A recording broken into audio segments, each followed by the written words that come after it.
Bung bung. Oh my god, it's so big and strong. Bung Bung Coffee. Big, strong flavour. Competition? I don't think so. bungbungcoffee.com. Get yours.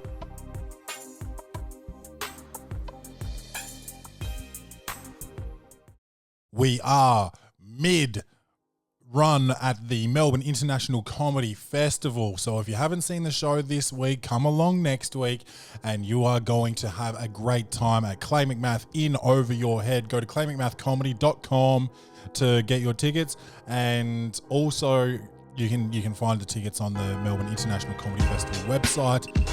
It's at the MC Showroom in Paran, and we're having a good time, man. So please grab your tickets and let's keep this thing rolling, man. But anyway, man, let's start the show. Welcome to the party. Best show on the internet. Ask anybody. You know it's easy money. Sit back, relax, get your headphones, everybody. Welcome to the party. Blackout in the booth. Every episode's a party. We go hard like Ricky Bobby. Tell a friend to tell a friend. This is welcome to the party. Welcome to the party, bung bung. It's your man Claytron, aka the Big Boss Man, aka the Clumsy Jeweler, because I'm always dropping gems, aka the Milkman, because I always deliver, aka the PhD of podcasting, the Magnum PI of podcasting, the Captain, the Tommy Little of podcasting, because I am in Melbourne right now and I am doing shows, bro, doing comedy shows. You guys are looking at me right now if you're on YouTube and you're like, well, you're not in Melbourne, motherfucker, because we can see the posters that are behind you every single episode. And to that, I say, well done. You got me, but we are, we're just trying to, stack a couple episodes up. So actually, at the time of recording this, I haven't even started my run in Melbourne. I got a few days left here in Adelaide, but by the time this comes out, I will have done a few nights in Melbourne. So, just deal with that. But we got cold-blooded comedy on the chest right now, gang. I don't really have much to say, bro. Like, I don't want to talk too much about Adelaide. I'll talk about. I don't even really have that much to say because I haven't finished the run. I only recorded a couple of days ago. I had more judges come in. I haven't checked my emails yet, but I don't think I'm winning an award. Okay, put it that way. What else, man? I had two people in last night, which was a Wednesday night, and they were awesome, absolutely amazing audience members, lady and gentleman. We had a good show last night. That was fun. They bought me a drink after the show and all that. So that's good, man. It's been fun. I just had a radio interview this morning and I was telling them like about how I went into this festival talking. I might have even talked about this on the last episode of the Welcome to the Poddy podcast, so I'll keep it brief. But I went into this festival talking about I just want to develop my show. I want the 30 hours of stage time. I want to feel more confident and comfortable up on stage, and I want the show to develop, which has been happening, which is great. And every day you continue to check ticket sales, and you're like, damn, I want more people, and damn, I want to make more money. And your goal kind of shifts by accident. But you need to sit back, take yourself away from it to realize what you've actually accomplished. And I'm really happy with how this festival has gone, man, to be honest. I've been working hard. I've been working harder than anyone I know right now. So I'm feeling good.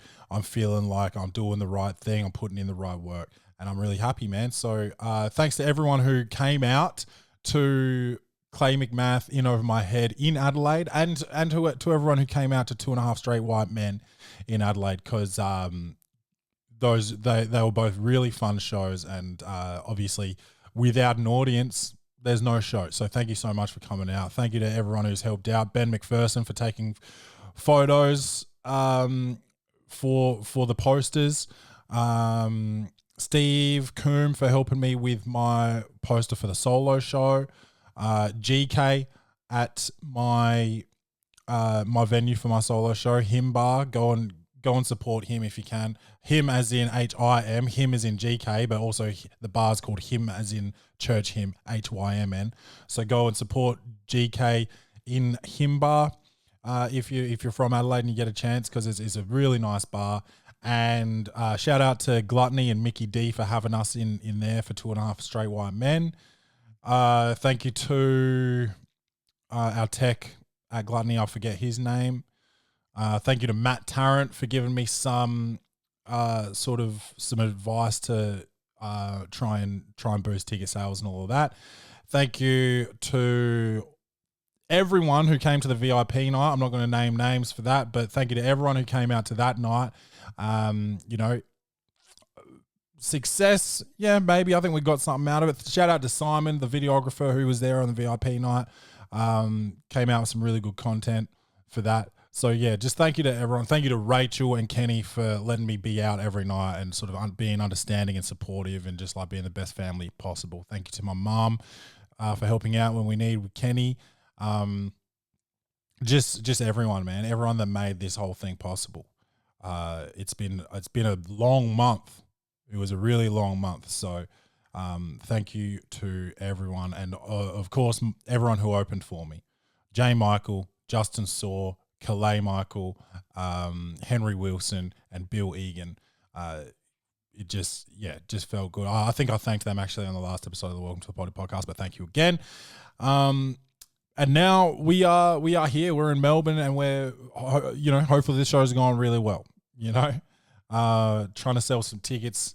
So come along if you're in Melbourne. There's already been a few nights, but there's some nights left. So come along, buy some tickets, have a great night. It's gonna be a barrel full of laughs, man. So we'll enjoy that. But anyway, let's jump straight in to Clay's reviews. Comedy, action, or horror. Will this movie win an Oscar? Set design, directing, acting, lighting, or costumes. This segment is Clay's reviews. So we watched the movie the other night, Rach and I had a night off, cancelled a show, didn't sell any tickets, so stayed in, watched the movie with wifey, which was nice. And I thought, you know what? Instead of putting on some dark, dope shit that I would like, let's put on some romantic shit. And I put on this movie called Catch and Release, starring Jennifer Garner. And Jennifer Garner is one of my my favorite ladies of all time. I think she's just an absolute stunner. So I was quite happy for the eye candy. She just seems like such a sweetheart.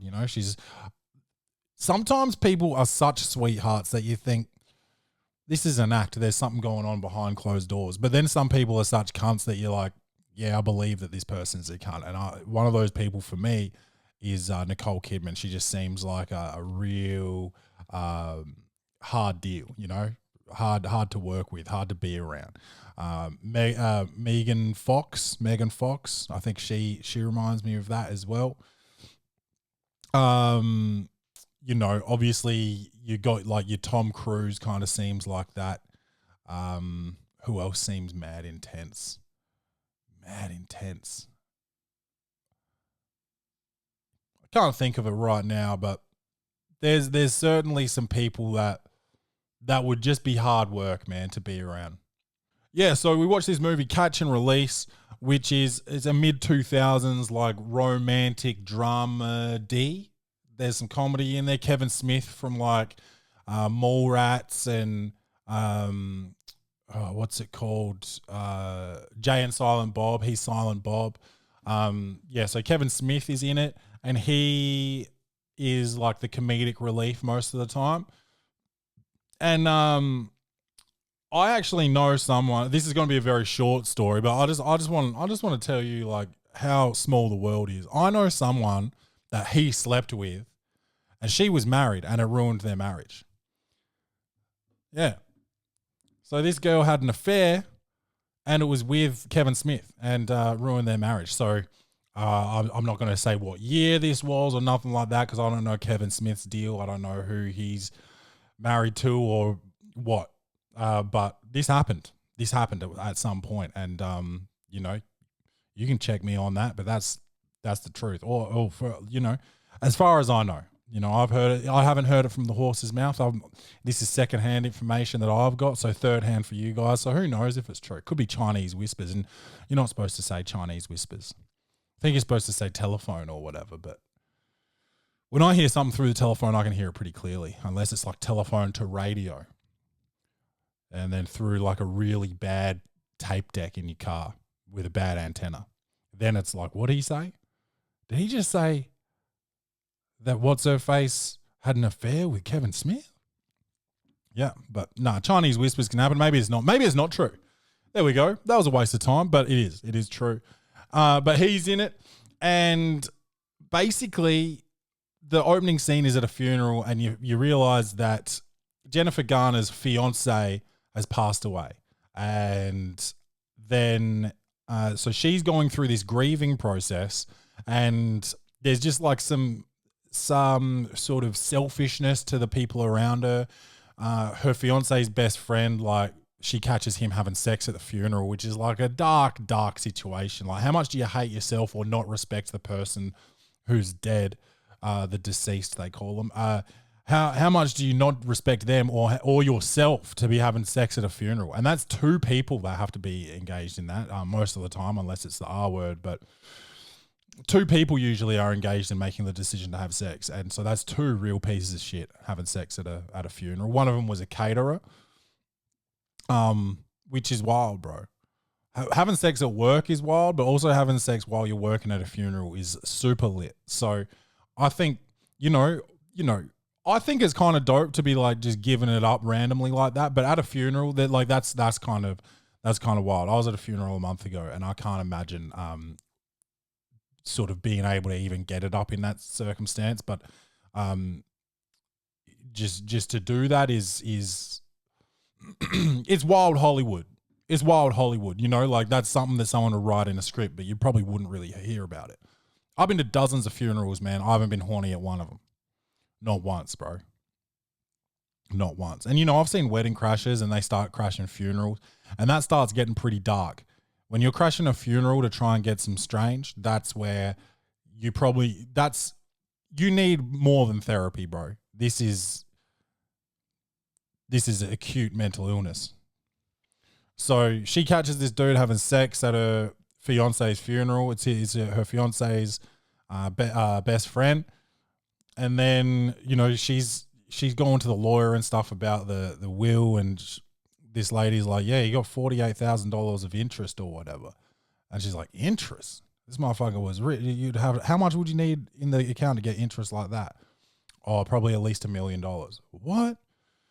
So she's finding out that this dude's rich. Then she's finding out, she's looking through the bank statement. She's finding out that once a month, $3,000 is getting sent somewhere. She finds out there's to somebody to raise a kid. So he's got a secret kid, And I don't want to break down too much of the movie. I'm not giving away too much. It's pretty early on where they discover this, but so there's just this side of this guy that she doesn't know. She just thinks he's like this adventurer, catch and release fisherman who he just likes to be out on the water, fishing all the time, fly fishing, doing this, doing that. I'm Mr. Outdoors. And I was like, yeah, Mr. Outdoors so much that he actually went and had a kid behind your back. And that's wild. So she's finding all this stuff out. And while she's doing this grieving, she starts falling for somebody else who it's easy to kind of pick. It's kind of easy to pick who that is pretty early on. And I'd like, based on what I've said so far, I'd love you guys to start making your guesses right now.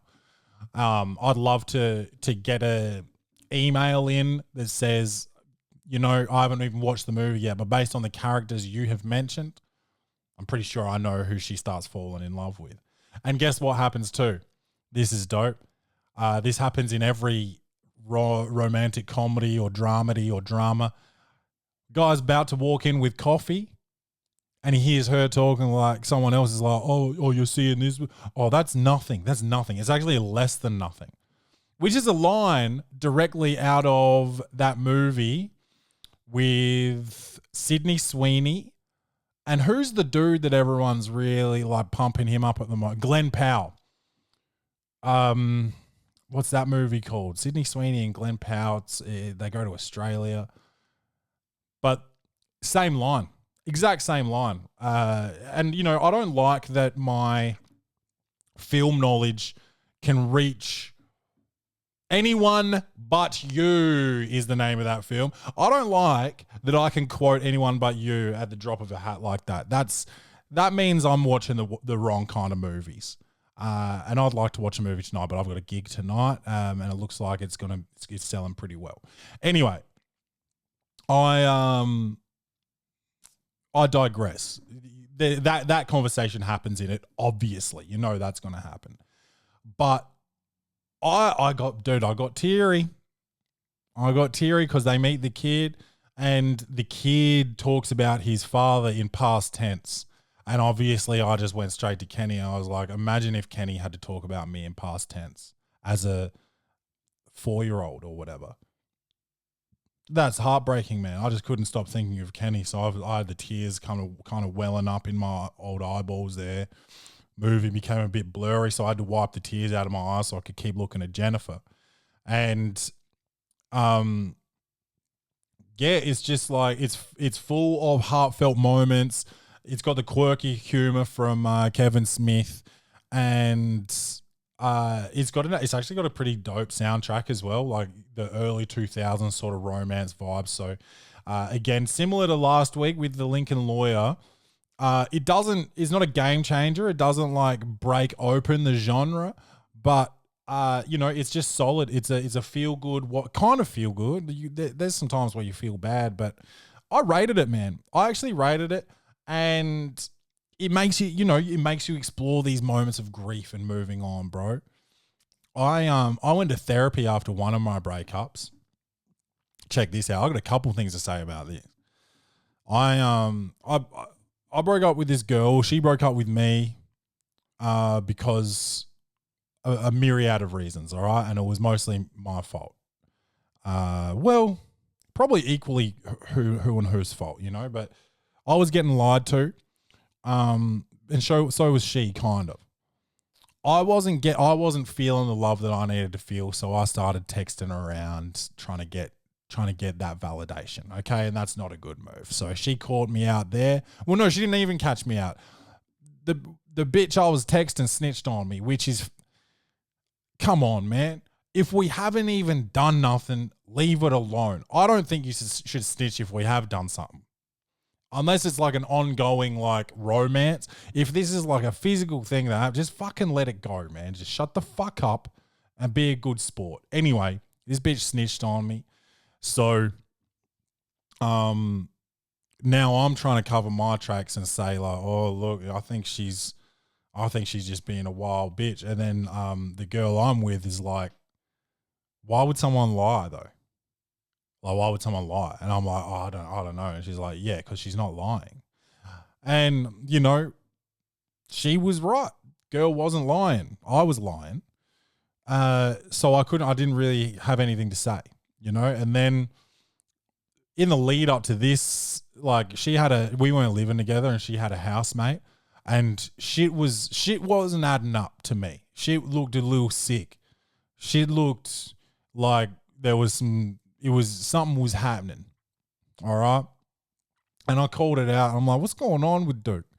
And she's like, nothing. I was like, well, it doesn't look like nothing. And she's like, oh, you're just jealous. You just like, well, you overthink things, blah, blah. Well, soon as we break up, who does she end up with? You know, I didn't speak that shit into existence. That shit was happening, right?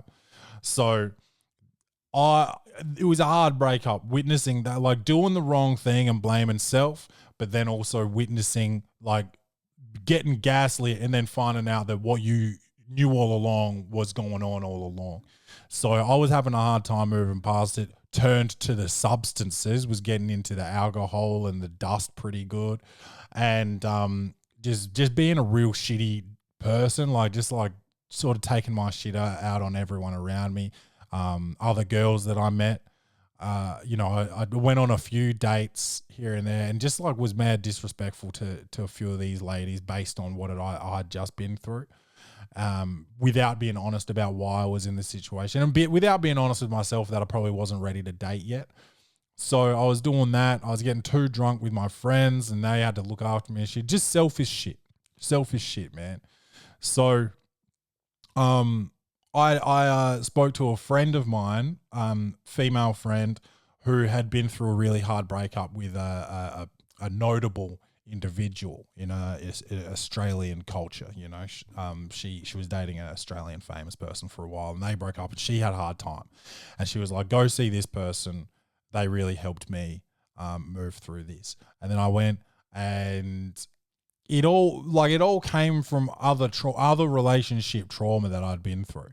You know, it was all coming from other shit, but that was the last kind of straw. And then, you know, I was able to identify that through seeing this person, navigate it, forgive where able, and get to a point where my next girlfriend, who was Rachel, I was able to trust completely and not have the jealousy issues and whatever else.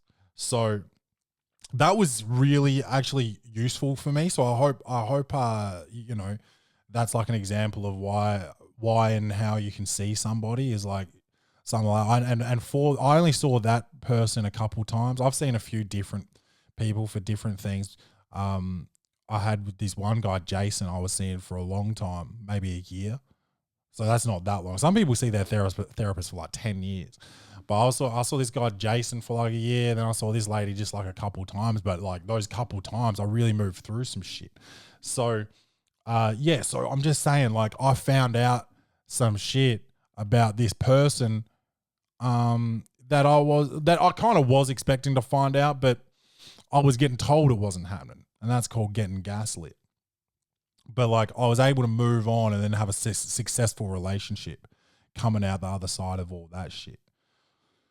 But that's, you know, sometimes you don't want to know the answer to a question. You don't want to crack the code. You don't want to discover the secret, you know, because it's not going to end well for you sometimes. So that's something to think about too, is,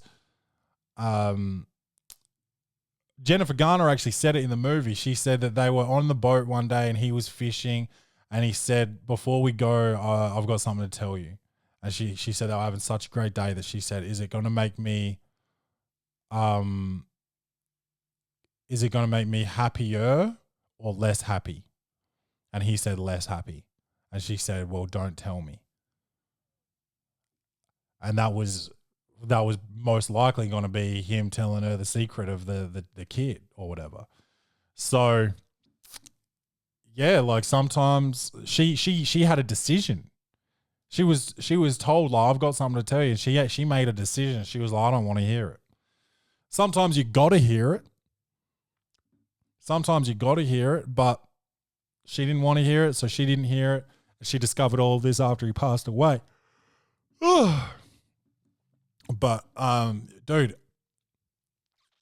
fishing, catch and release fishing's wild. Do you know how hard it is to catch a fish? I'm not letting it go. I'm not going to let it go, bro. Unless it's undersized, you know, and you got a bag limit and all that shit. But I'm not letting a good fish go, bro. That's coming home with me. It's getting scaled, filleted, and chucked on the barbie, brother. I repeat, I am not catching a fish and putting it back in the water. Forget it. Forget that, bro. Catch and release fishing don't make no sense. It's just for photos. How many times? What if you catch the same type of fish twice and it's about the same size? You take the photo to prove that you did it, and then people are like, "Well, that's the same photo twice." Nah, B, bring it home and be like, "Look how many we caught, 20. But that was the bag limit. We actually caught 25. You got to believe us. But we're going to eat these 20. You guys ready?" Bang. Now we got to feast. And that's how you go fishing. You don't just come back. You don't go out for a whole day and come back with nothing. You want to do that? Go golfing, bro. You want to go out all day, bro, and come back with nothing? Go golfing. You'll come home with less than you left home with, I'll tell you that. You're going to come home with a few less golf balls most of the time, a few less tees, less sunscreen. Dude, you come home with less when you go golfing, bro. And that's basically the same as catch and release fishing. It's a real honourable sort of game. So you go fishing and you come back and you say, yeah, we caught 40 fish, but you didn't catch shit. No one's going to know the difference because you didn't, no one came with you. They just have to take you at your word. Same as like a hole in one. Yeah, you're playing with somebody. They score for you. But you can just say, like, look, there's a prize for hole in one this week, $8,000. Let's split it 2 ways if you just mark me down as a hole in one here. All right, bet. Bang. And that's dishonorable. And that's why golf's an honorable game, because people don't do that too much. And when they do, they get found out. People snitch. People talk. People talk, man. So if you want to come home with nothing, bro, go golfing, bro, instead. Because put it this way, if Rach tells me I'm going to go on a whole day fishing expedition, I'm not going to the grocery store that day. So if she comes home with nothing, no one eats. You gotta come home with something if you go fishing. Catch and release shouldn't be an option. Shouldn't even be an option. Trying to think if I've had any like outdoor sort of sitos. I'm not a big camper. I haven't been camping in like. I actually when I was going through that breakup I was talking about earlier, I went camping just like about an hour and a half away from here down south at this place called Rapid Bay. And it was just with a bunch of really good friends of mine and a bunch of probably less than acquaintances. And I was feeling some attitude from them during the day. We're drinking and stuff, and I was drinking way too much, like getting to the edge of a blackout. And I just felt some attitude and all this type of like holier than thou attitude coming from these guys and sort of talking down to me and shit. And then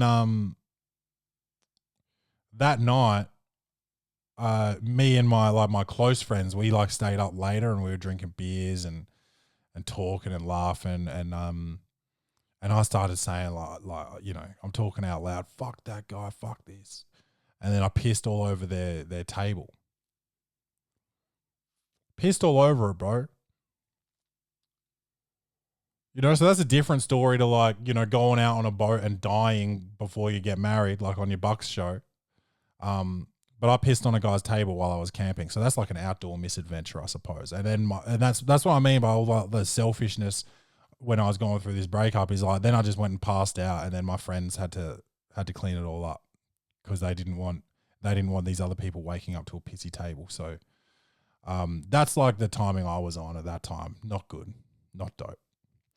But we get through these things. We go and see a therapist and shit, and we move on and we get better. And then like, yeah, dude, rebounding out of a relationship. So yeah, Jennifer Garner, absolute sweet pea. She rebounds out of this relationship, and it's probably an easy time to rebound when you feel like you've been lied to. You feel like you don't even know who your fiancé was and you can't even have a conversation with them because they're dead. So it's probably an easy time to sort of jump out of that and into something else. And she rebounds with somebody unexpected, probably to her and to him, but not to the viewer of the movie. Okay. Very expected. You see it very early on.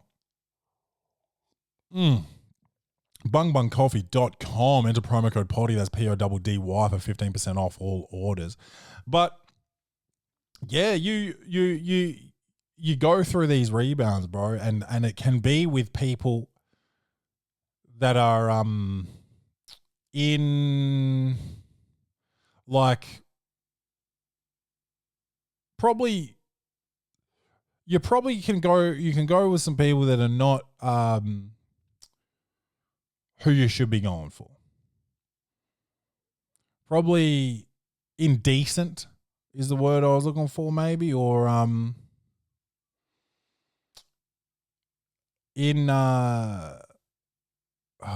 what's that word, bro? Like you shouldn't be doing this. This is, oh God. even with the bung bung coffee, sometimes I can't think of any words, but you know, some are sort of off limits.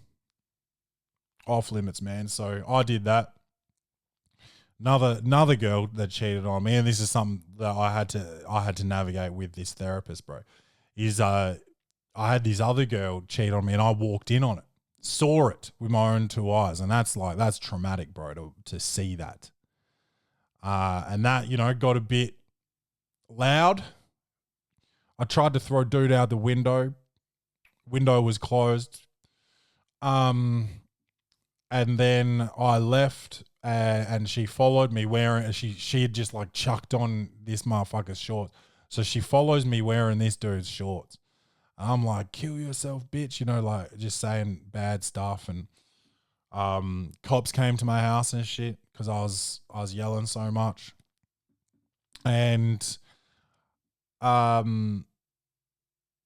anyway, won't go through all that, but when I finally like was able to say goodbye, you know, and it took a while. She still slept over that night. Like I made her sleep on the floor though. I was like, you can't fucking sleep up here in the bed. You sleep on the fucking floor.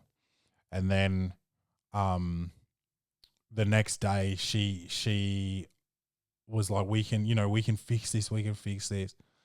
And she's like, I've got to go to class. And I was like, I don't even trust you to go to class. You know, I don't even trust that that's where you're going. This cannot be fixed. I can't keep my eye on you at all times, and I shouldn't want to. You know, and so when I got to the point where I realized that was where it was over, where like I don't trust a thing comes out of your face, and I don't know where you're going. I don't know what you're doing. And the only way to stop that is to keep you here, like you're in some sort of R. Kelly house. We got to call it. We got to say goodbye, you know. And so we did. And then I slept with one of her best friends, and you're not supposed to do that. You're not supposed to do that. But it's a time. It was that you were young. We were all young, and the friend came over to check in on me. And sometimes especially women, you see this in movies a lot. When a woman sees a man vulnerable, they get enticed by that. And that happened. So I don't know, man. I don't really know what to tell you, but you can rebound in weird ways sometimes. But what a weird movie. What a weird movie, bro. At least I said one funny thing, and I don't even think it was that funny, but I'm pretty sure that I know I'm one or two degrees of separation from Kevin Smith, because he I guess he broke up a marriage that I know about. Wild times, bro. He was in this movie, and so was Jennifer Garner, and you know, Jennifer Garner. That's kind of fuel for. She can break up a family if she needs to. She could be bad news. She's so sweet that she could be bad news. You know, like sugar. Sugar's so sweet, bro, but it'll give you diabetes, and you'll hit the deck. You'll go into some sort of, sugar attack, and you'll die, bro.